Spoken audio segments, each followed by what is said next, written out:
오늘 말씀은 요한복음 18장 1절에서 11절, 저희가 함께 봉독하신 말씀을 바탕으로 칼을 넣어라 라는 말씀으로 함께 말씀의 은혜를 나누도록 하겠습니다.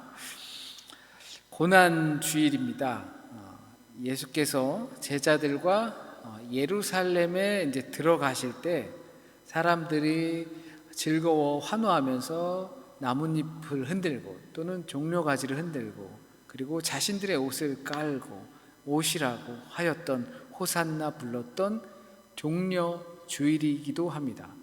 우리가 이제 종려주일이냐 고난주일이냐 어디에 초점을 맞추는가에 따라서 조금씩 달라질 수는 있을 거예요.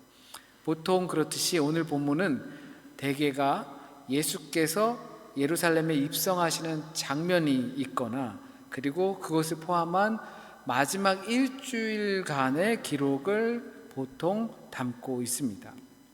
그래서 말씀을 이제 준비하고 읽으면서 어느 부분을 택하고 어떻게 해야 할까 하면서 볼 때 오늘 본문을 보면 누가 또는 누구에게 무슨 일이 일어났는지를 비교적 자세히 설명해 주는 게 요한복음이었습니다. 예수 그리스도의 이 마지막 일주일은 모든 복음서에서 아주 매우 비중이 크게 차지하고 있습니다. 마가복음은 거의 전체가 다 이 예수 그리스도의 마지막 일주일에 초점을 맞추고 있을 정도로 매우 중요한 시점이고 또 기독교의 근간이 다 그 안에 담겨져 있다고 볼 수도 있어요. 그런데 스토리적으로 이야기를 보면 그 오늘 본문의 바로 직전의 이야기는 예수께서 한적한 곳에서 기도를 하셨다라고 되어 있습니다. 저는 사실 이 한적한 곳이라는 표현을 되게 좋아하는데 이 한적한 곳이라는 표현은 에레모스라고 해서 광야와도 같은 뜻이에요. 빈들이라고 하기도 하고 한적한 곳에서 기도하시고 그러니까 예수께서는 광야에서 시험도 받으시고 예수께서 머무시는 곳이죠. 그곳을 피가 마치 그러니까 눈물방울이 핏방울, 땀방울이 핏방울이 될 정도로 기도하셨다라고 해서 겟세마네라고 칭하기도 합니다. 겟세마네라는 것은 이것을 쥐어 짜서 액을 만들다라고 하는 옛 올리브 기름을 짜는 곳이 있었던 곳을 사람들이 칭합니다.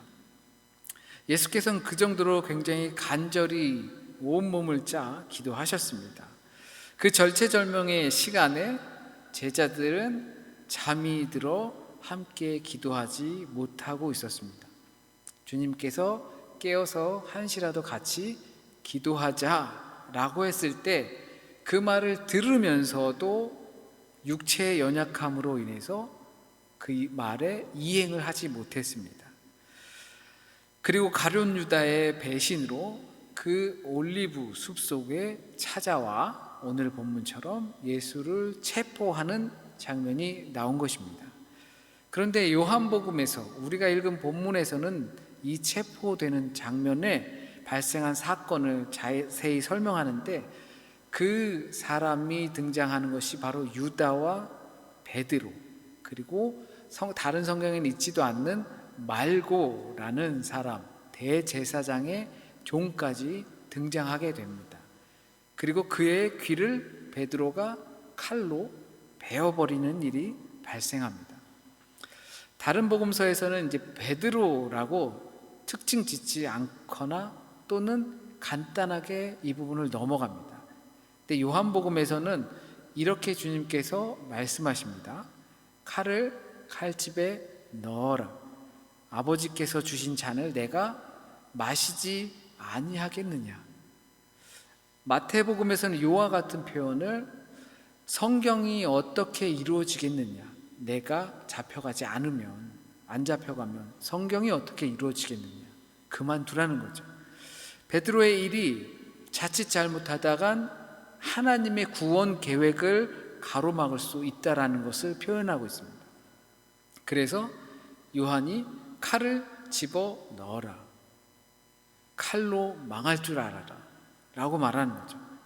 누가복음에서는 부드럽게 표현하고 있어요. 참아라. 네가 지금 막 이렇게 막 욱욱 올라오지? 그것까지도 참아라.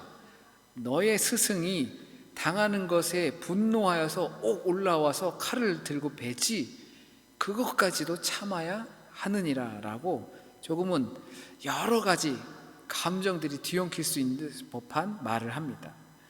베드로의 모습을 보면서 마치 저 자신의 모습을 보는 것은 아닌가라는 생각이 들기도 합니다. 그렇다면 베드로는 왜 칼을 뽑아 들었을까요? 예수께서는 베드로에게 닭이 울기 전에 네가 나를 3번 부인할 것이다, 부정할 것이다 라고 말씀하셨습니다. 그에 대한 반응, 베드로의 반응은 우리는 너무나 잘 알죠. 절대 그럴 일 없습니다. 다른 사람은 다 어떻게 할지 몰라도 저는 절대 그럴 일이 없습니다 라고 자신의 의견을 피력했죠. 육체의 연약함도 이기지 못해서 잠들고 말았던 그였습니다. 그 말을 들으면 우습게 여겨지기도 하죠. 자신의 육체의 연약함, 피곤함 하나 이기지 못한 내가 무슨 수로 주님을 지켜낼 수 있단 말입니까? 그래서 베드로는 이와 같은 오늘 본문이 발생했을 때 지금을 위해서 주님께서 말씀하신 거구나. 네가 지금 닭이 울기 전이니까 나를 3번 부인할 거야. 기억이 났어요. 그렇지, 옳다구나. 내가 말씀드린 대로 나는 절대 주님을 배신하지 않을 거라는 그 호언장담했던 말을 통해서 내가 주님을 지켜드리겠다. 나는 절대 주님을 부인하지 않습니다. 정의의 칼을 받아라 라고 하면서 마음을 먹고 칼을 빼들었는지도 모릅니다. 그 마음과 의도는 좋은 거겠죠. 내가 말한 것을 지켜내기 위해서 각성이 돼서 주님께서 이때를 두고 말씀하시는 거구나 하며 칼을 뽑고 칼질을 하는 것. 그러나 그 전에 있었던 일을 잊지 말아야 합니다. 육체의 연약함 하나 다스리지 못해서 잠들어 버린 베드로입니다. 기도로 준비되지 않은 일들이 자칫하면 주님을 망칠 수 있게 된다는 사실을 우리는 알아야 합니다. 주님께서 깨어서 같이 기도하자고 그렇게 말했는데도 같이 있던 제자들은 유월절 식사에서 주님께서 주신 그 포도주를 너무 많이 마신 건 아닌지 골아 떨어져 버리고 마른 거죠. 그 상태로 주의 일을 한다는 것이 얼마나 위험한 일인지 말해주는 장면입니다. 물론 내 일도 마찬가지입니다. 육체의 연약함도 다스리지 못하면서 마음만 앞서게 되면 충분히 이와 같은 일이 발생할 수 있다라는 거예요. 그래서 우리 그리스도인은 육체의 연약함을 다스릴 줄 알아야 합니다. 그래야 깨어 기도할 수 있어요. 이런 걸 좀 현대식 표현으로 하면 자기 관리라고 할 수 있겠죠. 보통은 내가 잘 되기 위해서, 내가 계획하거나 목표하는 것들이 되기 위해서는 자기 관리를 한단 말이죠. 이것은 주님께서 말씀하신 자기 십자가를 지는 것과 같습니다. 자기를 부인하는 거예요. 자기 십자가를 진다는 것은 당연히 고되고 힘든 일입니다. 남들보다 더 열심히 살아야 하니까요. 하지만 자기 자랑이 될 수도 있어요. 그래서 자기 부인이 먼저 되어야 하는 거예요. 자기 십자가를 진다는 것을 통해서 자기 자랑이 돼버리면 안 되니까 자기를 부인할 수 있어야 되는 거예요. 나는 옳지 않습니다 라고 말하는 것도 맞지만 주님이 맞습니다 라고 말하는 것이 약간은 소극적인 자기 부인입니다. 그래야 하나님의 말씀에 순종하는 삶으로 연결될 수 있기 때문입니다. 자기 부인을 통해서 주님을 말씀을 순종하는 것이 되지 않으면 자기가 오히려 더 강하고 더 중요하게 만들어져요. 그렇게 되면 육체의 연약함에 쓰러지고 맙니다. 그러다 보면 마음이 너무 앞서게 되죠. 그러면 내 일은 물론이고 주님의 일까지도 그르치게 된다는 사실입니다. 그러니까 베드로는 육체의 연약함으로 자기 부인이 안 된 상태였어요. 그렇기 때문에 그걸 이겨내려고 칼을 뽑았습니다. 아마추어스러운 거죠. 보통 우리도 그렇습니다. 나에게 약점이 드러나거나 아니면 나의 부족한 부분들이 공개되는 것을 꺼려해서 오히려 더 강하게 하는 때가 있어요. 내가 자신이 없을 때 오히려 더 막 오버핏을 하는 거죠. 위버트가이벤 하게 되는 경우가 있다는 말이죠. 베드로는 그런 상태이기 때문에 깨어서 기도하자라고 했을 때 자신의 연약한 육체의 상태도 다스리지 못해서 그것을 이겨내지 못하니까 그러한 상황이 닥쳤을 때 주님께서 혹시 이때를 두고 말씀하시는 거구나, 나의 이 연약함을 전복시켜 보겠다, 칼을 빼들고 말았던 겁니다. 그런 베드로에게 주님께서는 칼을 집어넣으라고 하십니다. 자기의 연약함이나 이런 것을 감추기 위해서 표현했던, 위버트가이벤 했던 그러한 칼들을 집어넣으라고 하십니다. 우리도 그런 칼을 꺼내곤 합니다. 나의 무언가를 감추기 위해 칼을 뽑습니다. 그리고 칼춤을 춥니다.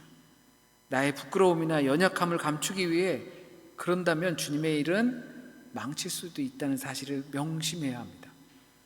그래서 주님께서는 그 칼을 집어 넣으라고 하십니다. 우리의 이런 칼들 많이 있을 줄 압니다. 나의 연약한 모습들을 감추기 위해, 들키지 않기 위해, 내가 했던 것들을, 호언장담했던 것들을 내가 약속을 지킨다는 것을 당당하게 보여주기라도 하듯이 꺼내든 칼들이 분명히 있을지 모릅니다. 그것들을 혹시 준비되지 않은 칼들이라면 주님께서 말씀하시는 겁니다. 그 칼 집어넣어라.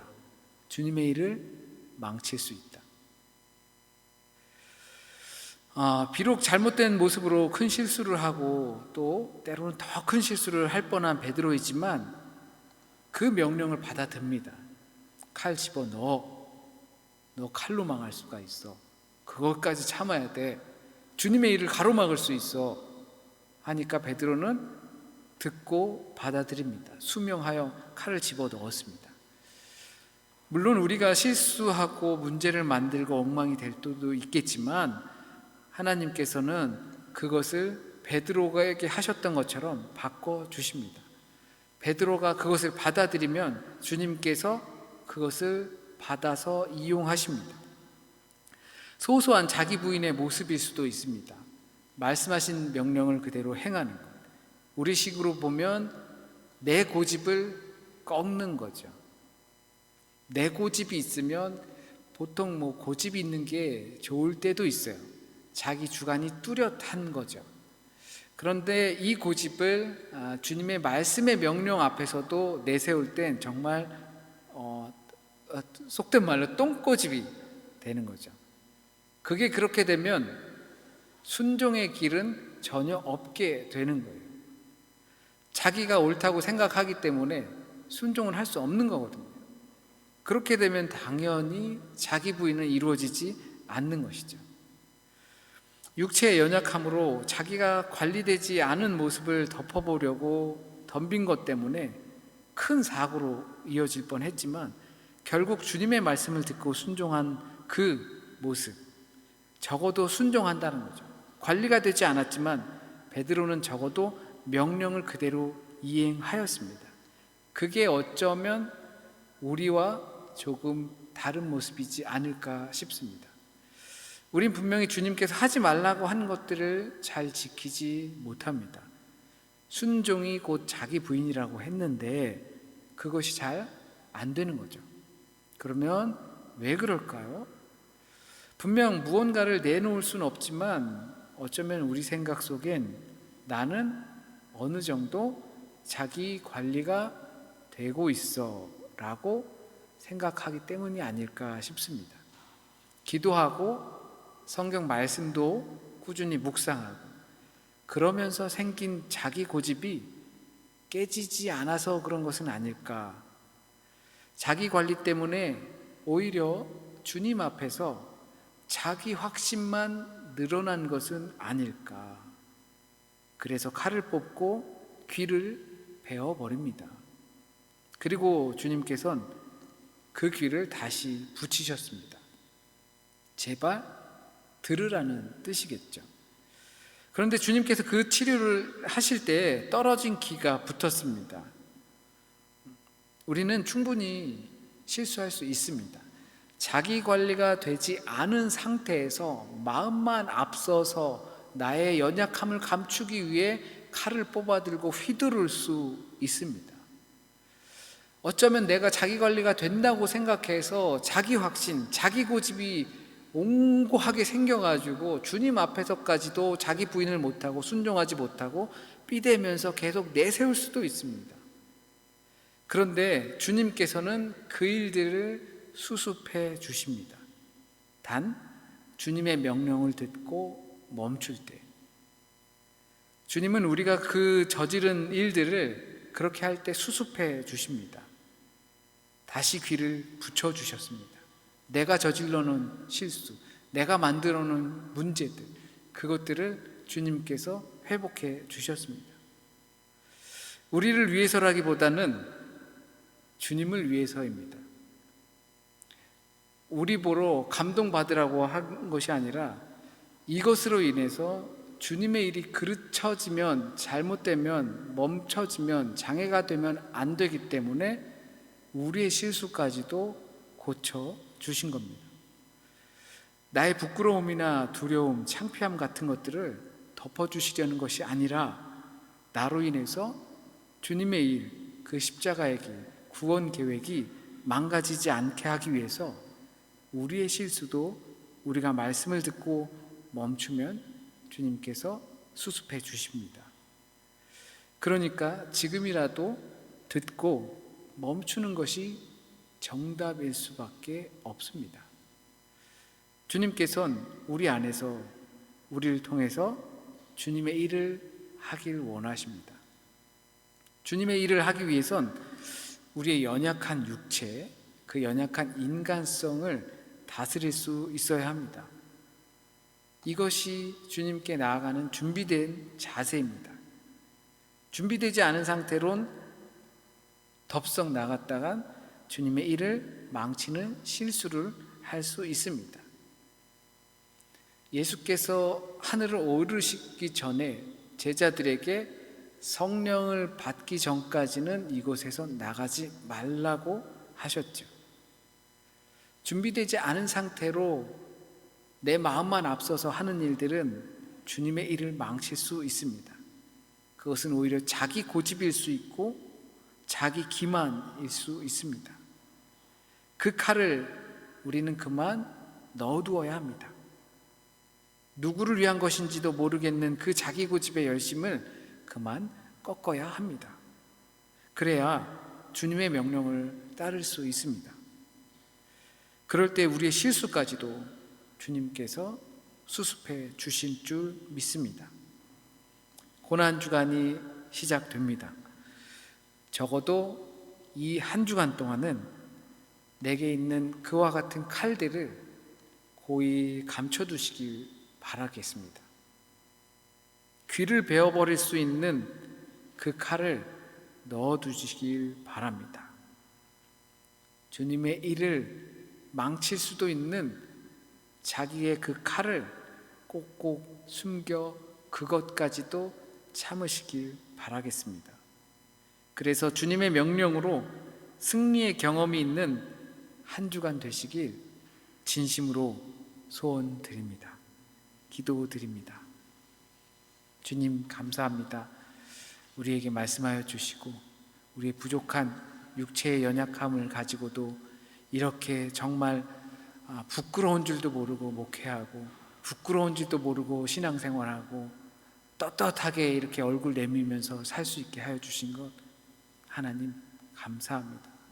내가 잘나서 된 것이 아니고 나에게 능력이 있어서 된 것이 아님을 우린 너무나 잘 압니다. 그와 같은 우리를 용서하여 주시고 그와 같은 우리에게 말씀하여 주셔서 그 칼을 집어 넣으라라고 하신 그 말씀 우리가 받들어 명령을 받들어서 그 칼을 우리 안에 있는 그 칼들을 넣어서 오직 나를 통하여서 일하시는 그 주님의 일, 주님의 사역이 망가지지 않도록 우리에게 말씀하시는 그 말씀, 그리고 그것을 따르는 우리의 모습들을 주님 기대합니다. 주님 인도하여 주실 것을 믿습니다. 혹시라도 오늘 이 시간 우리에게 주님께서 꼭 하시고자 하는 말씀, 우리가 꼭 들어야 하는 말씀만 기억 남게 하시고 또한 우리 삶에 뿌리 내리고 열매 맺을 수 있도록 주님 인도하여 주세요. 한 주간의 삶도 주님께 맡깁니다. 주님을 더욱더 깊이 묵상하게 하시고 그리고 주님의 삶이 조금이나마 우리의 삶으로 옮겨 심어질 수 있도록 주님 인도하여 주세요. 우리 공동체 구성원 한 사람 한 사람 미래를 위한 걱정이 있고 그리고 앞날의 계획이 있고 그리고 지금 하는 일들을 열심히 준비하는 자들이 있고 건강에 문제가 있는 자들이 있고 마음에 번잡함이 있는 자들이 있습니다. 주님 잘 모든 것들이 자리 잡게 하여 주세요. 주님께서 그 모든 문제들과 어려움들이 주님의 뜻 안에서 이루어질 수 있게 내 욕심까지도 주님의 뜻을 따라서 이루어질 수 있게 그리고 그것을 주님의 은혜로 받아들일 수 있는 놀라운 일들이 우리 안에 나타나게 해주세요. 한 주간의 삶도 온전히 다 주님께 맡기며 주님께서 통치하여 주시고 주님의 은혜가 무엇보다 가장 감사하고 놀라운 고백이 될 수 있는 한 주간이 되길 바라며 모든 말씀 우리 주님 예수 그리스도의 이름으로 기도드립니다. 아멘.